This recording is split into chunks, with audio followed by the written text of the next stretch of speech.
Good morning, everyone. Welcome to Sports Shorts Daily. Ronnie Rance alongside Tommy Chrysan. Welcome to Sports Shorts Daily, presented by LeBear's Casino. Today on Sports Shorts Daily, where TK's joining us from Court Street Cafe. I'm at an undisclosed location presented by the Louisiana Sports Hall of Fame. Yes, that is a pink shirt. Still celebrating Easter a day after the big day. Today, we're talking LSU baseball. The Tigers take 2 out of 3 over the weekend. In SEC play to get back in the winning side after being swept a week ago at Auburn. They took care of business against Alabama at home this past weekend. Like someone told me, when you lose the last game of the series, Tommy, regardless of winning games, 1 and 2 in the series, it leaves you with a little bit of a bad taste in your mouth, almost as if you didn't necessarily win the series, but forget about it. In the SEC, as tough as it is these days, if you win a series, doesn't matter which one it is, that's a good thing. Alabama was a very good team, especially 1 through 5 in their lineup, some very tough hitters at the top, and the Tigers took care of business. Sometimes in baseball, you just get beat. The other team's pretty good too. Tigers are 12-6 in the SEC. They will be hosting another 12-6 team in the SEC in the Tennessee Vols this weekend in an epic series.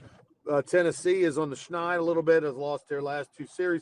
But, Tommy, something's got to give this weekend. I think both teams who have national championship aspirations in Tennessee and LSU, somebody's going to come out of this series this weekend feeling really good about themselves with a lot of juice, a lot of confidence. Their fan base is going to be energized. And then there'll be only 9 games left in the SEC. You win this series, and whether it's a 2 out of 3 or a sweep, you're going to end up with 14 or 15 SEC wins and a series win against either Tennessee or LSU. Put you in a prime spot on your resume to go forward to be a top 8 national seed. I agree with you completely. Big series for both teams because it's going to be the last series in April. We always talk about May baseball. Okay, so if you get 2 out of 3 or get all 3, going to be packed. Tough ticket. I'm taking my grandson to the game and looking around for tickets. I ended up getting some from a friend, but tough ticket, going to be packed Friday, Saturday, Sunday, LSU, Tennessee. But, the SEC, A&M has gotten hot. They started off terribly. Georgia got swept over the weekend. By Vanderbilt. Things are going on. But typical of SEC baseball, it's such a grind, as we all talk about. And, LSU gets 2 out of 3. I like your comment. When you lose that third game, kind of a little bit of an empty feeling, like, oh, man, we could have swept. Well, but you didn't sweep, and that team in the other dugout's pretty damn good. Have you checked on your grandson? I didn't know Georgia got swept over the weekend against Vandy. I wasn't paying that attention yesterday. Somehow Tommy Chrysan's one of his grandsons is like the biggest Georgia Bulldog fan ever, was at one of the games up in Nashville this weekend. But I guess the Bulldogs were vacationing too, in Nashville. Yeah, he hasn't answered my text about the weekend series yet. So I'll see him sooner or later and ask him about it. But anyway, yeah, it's SEC baseball at its best. And we still got, 4 more weekends of SEC baseball. And who knows what's going to happen, who's going to sweep, who's going to win a series, who's going to get swept. But the only thing we know is Missouri's probably not going to win a game. Other than that, we don't know much. That's never happened before, that a team's played 30 games in the regular season in SEC baseball and not won a game. And I want to say, I even think it's higher than 1 win. I'd have to go back and look, but I think it's like at least 3 wins probably.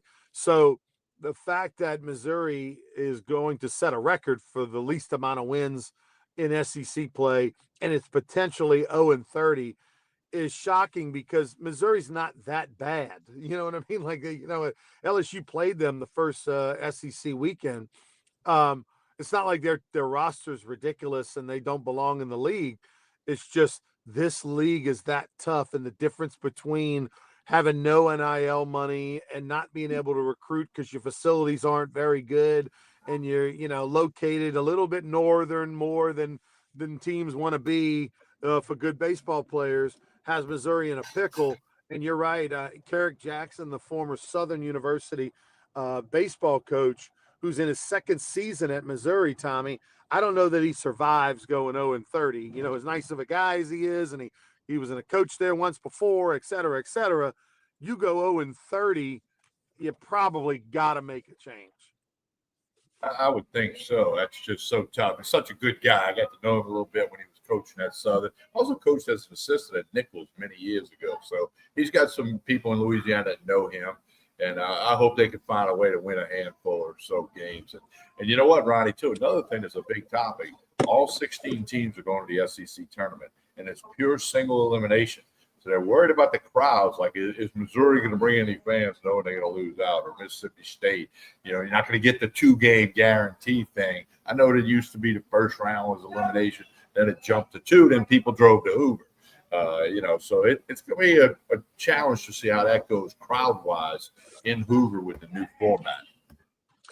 Yeah, that's a good point. Are you willing? Are you a big enough college baseball fan to where you're willing to go to Hoover to see your team play on a Tuesday or a Wednesday, knowing they may only play one game? Are you willing to do that, or you're a big enough fan you're willing to stick around for a couple of days and watch somebody else play that's not named your favorite team?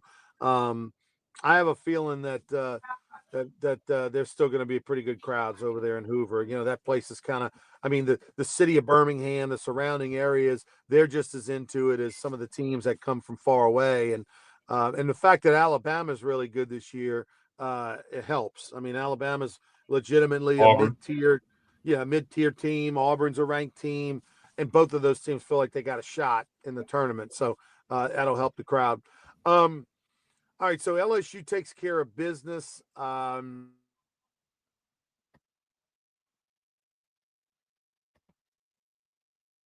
Ronnie has jumped away for a minute. Hey, don't forget, 1 week from tomorrow, the Baton Rouge Rougarou Celebrity Golf Classic at the Island Golf and Country Club in Plaquemine, a great golf course. The Island Golf and Country Club in Plaquemine. Week from tomorrow, Tuesday night morning, the 29th. That'll be the tournament for the Baton Rouge Rougarou Golf Classic. Tuesday morning, the 29th, go to brrougarou.com. Still got some spots available. Enter. It's going to be fun. The most fun you can have playing golf, putting contests, door prizes, a lot of celebrities in the house. Week from tomorrow, of course, we'll tell you more about it Wednesday and Friday on Sports Shows Daily, as well as Sports Shows Radio Saturday, which will be 9 to 11 due to the NFL draft. You know what? We'll have some of the celebrities we'll have out there. Former Major Leaguer Will Harris will be joining us and playing. What a good golfer he is. You know, LSU college baseball analyst on the radio, Doug Thompson, Blair Barbier, will be there. You know who else is going? Garrett Nussmeier will be there. He'll be playing with us and be there. The Cajun Ninja, you know, the chef on social media. He's from down the bayou. He's going to be there playing golf with us. So the Cajun Ninja will be there. Maybe you can talk recipes and cooking with him when he gets to the Tremonti's Hole, which is where you'll be. So get your tickets now. A few spots available, teams and individual spots. brrougarou.com. brrougarou.com. That's a week from tomorrow, April 29th, 10 a.m. at the Island Golf Course in Plaquemine. By the way, the Island Golf Course, sign up now. Course is in great shape, and a lot of great events going on at the Island. Chris Bergstall and them do a good job. One of the things they do at the Island, Tommy, if you got kids or grandkids and you're looking for something for them to do in the summer, they've got a very good junior golf program. Chris has always been an expert at that from his time when he was at Greystone and before. So go check that out. They've got camps, summer camps and stuff like that. A really good junior golf program. If you want to introduce golf to your son or daughter, sign them up over at the Island with Chris Bergstaller. The big news out of the New Orleans last week was Joe Dumars is now going to be running the show with the New Orleans Pelicans. His first day is today. What do you think that is going to do for Zion Williamson, having a Hall of Famer in Joe Dumars, who's won a couple championships as a player and one as a administrator and general manager of the Pistons 20 years ago? What do you hope, I guess, or you think it will do having that guy run the show now for Zion Williamson?